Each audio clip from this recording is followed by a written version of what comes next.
Rais William Ruto anazidi kujipata pabaya sasa, haya yakizidi kuonekana hadharani, huku Wakenya wengi wakitazamia wakiweza kuonyesha imani yao kuelekea kwa Fred Matiang'i. Mtazamaji, katika opinion poll ambayo ilifanywa na K24 ikisema hivi: if elections were held today, who will you vote for as your president?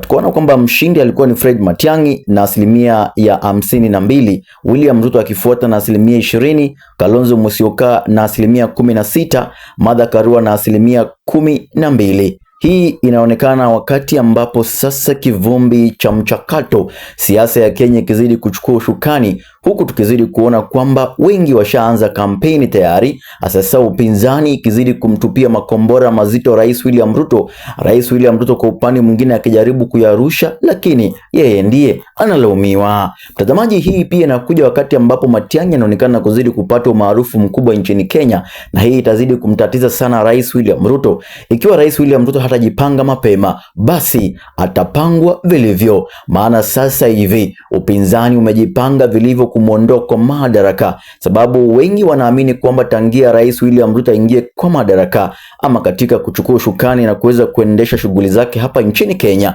wengi hawajakuwa na imani na yeye, maana serikali imekuwa ikizidi kufanya mambo ambayo si mazuri, Wakenya wakihisi basi Ruto si rais mzuri na basi hapasi kupatiwa uongozi kwa mara ya pili, huku yeye pia akizidi kujipiga kifua kwamba ako tayari kupambana vilivyo na wote ambao wanazidi kumpinga. Toa maoni yako. Je, wadhania kwamba kati ya Fred Matiang'i na Rais Ruto nani anafaa kuwa mshindi ifikapo mwaka 2027?